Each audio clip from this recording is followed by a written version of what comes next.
Oh fellas, PB2 Smurf here. Today I'm going to do something that I really hoped I would never have to do, and that is remove this radio, replace it with a new head unit. The radio's just not loud enough with all the windows down and the sunroof open on a nice day to be able to drive this car. You just can't hear it. The volume doesn't go loud enough. Maybe it's old age, maybe it's just not loud enough. How about that, Ford?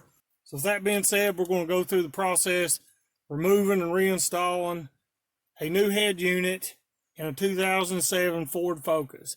Hey fellas, PV2 Smurf here. I'm going to be replacing the radio head unit. I really hate to get rid of the factory head unit. As you can see, my current setup, I have this that holds my mobile phone in, or basically I didn't know they made this. This is a 6-disc CD changer, and the way it works is this right here goes inside the slot. Once it goes inside the slot where the CD goes, basically this goes back in the radio, and then as you tighten this up right here, see how it comes out. And so I would recommend one of these. I didn't mind that it was in the way of the dash because this rotates. I can rotate any way I want to make it fit so I could still read the radio. That's not an issue. To run Bluetooth, I bought one of these. This has basically got an FM transmitter. One thing it also does is when you plug it up, you can select the radio station. You can also turn the volume up on this. I thought that'd make it louder, but basically it distorts it. But you can answer a phone call. It's got a microphone built in it right there, as you can see.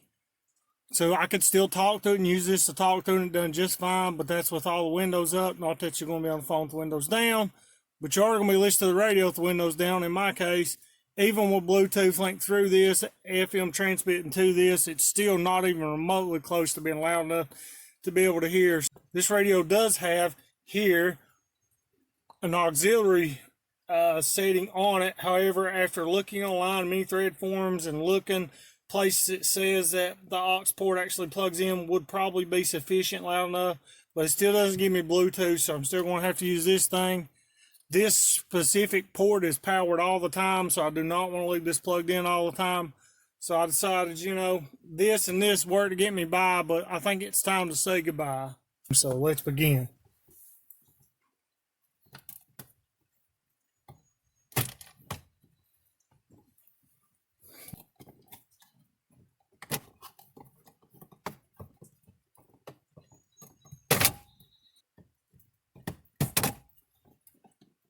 The connector port for this cigarette lighter here, as it's plugged into the unit, plugs in this way.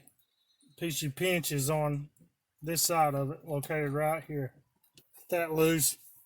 The rest of this stuff does not have to come loose. We can leave it hanging here. Back in here, there's 4 bolts that are located back in here. 1, 2, 3, and 4. These fasteners are the same size as the ones that hold the door panel on. They're 7mm.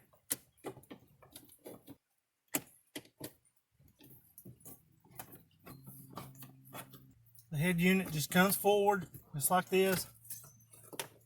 Go easily. Here's the back of the unit. We'll move the antenna. Should just slide out. Then they're going to remove the main wiring harness plug. See, it pinches on the top. And fellas, that's it to removing a factory unit. It's yours. The specific kind and part number for this specific radio is shown here. Our wiring harness kit is as shown here. Shows all the different wires in which we're going to use. All this should just plug and play unless indicated otherwise. Inside it shows if you got a JBL, directions to do that with, and then it shows you factory radio replacement procedures. It shows you all the wire colors. You can actually go on Ford's website, as I've shown before, and actually look at the factory wires so you know which one goes where.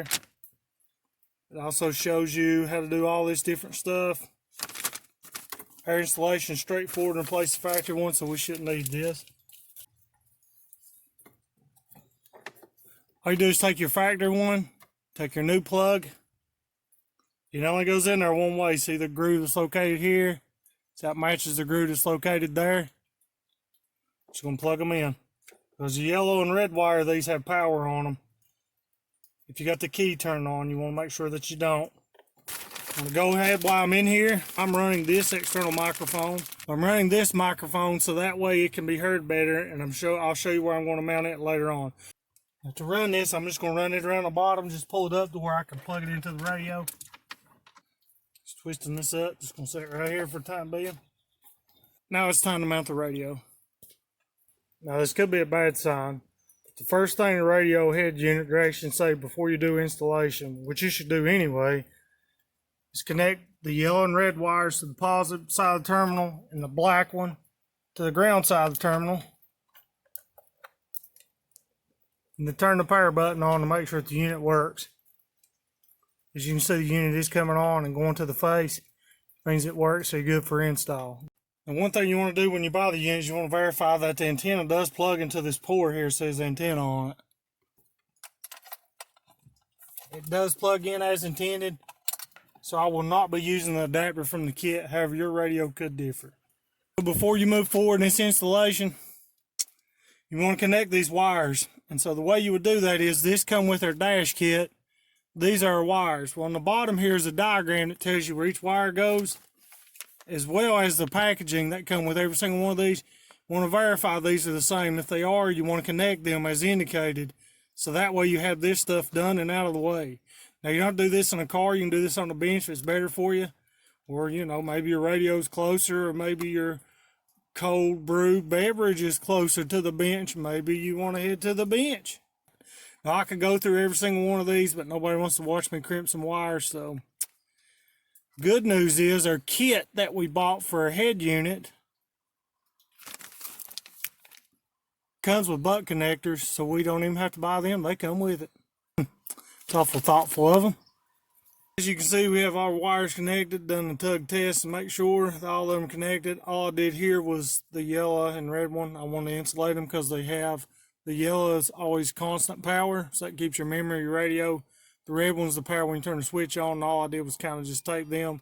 So don't worry about them grounding out. There's not anything metal in here, so I wouldn't have to worry about grounding out, but just safe precaution. I know it looks ugly. Could use heat shrink. Yeah, I know. All the wiring in this kit that come with this is not used.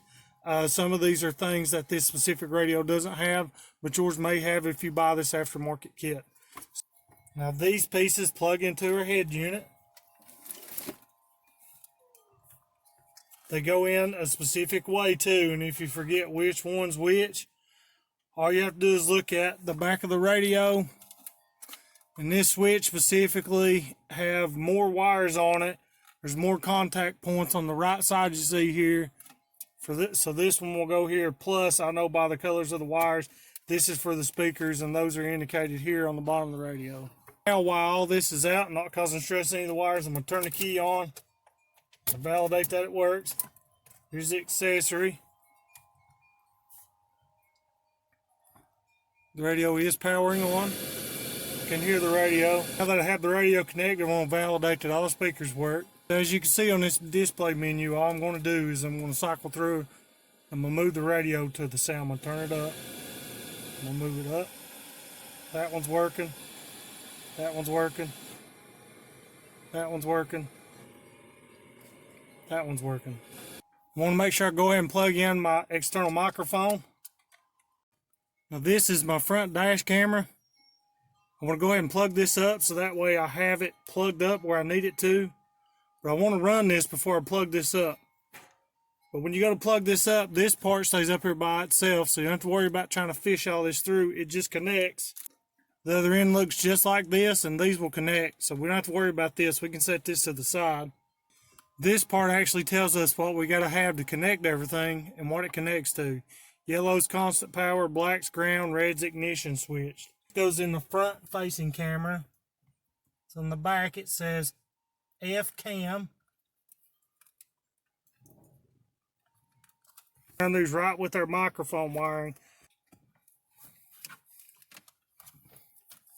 The little wiring that comes with our radio actually tells you what it's for. For this specific one, it's labeled FCCD. Our install cannot use this front piece here. Maybe this is universal.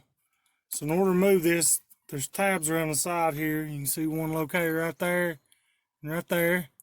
There's two more on the other side. You get them just right, they'll pop off and the faceplate will come off like this. The radio sits like this being up. I know my faceplate that come with my aftermarket kit goes this way. See the tabs on it? These tabs line up with this hole that's located here and here. So I know that this faceplate goes this way. But for Buster's case, these tabs that are located here on this piece that come with this kit, they actually go in here like this, and this piece slides up. I'm kind of concerned about this right here being so close, where it doesn't set all the way down and flush.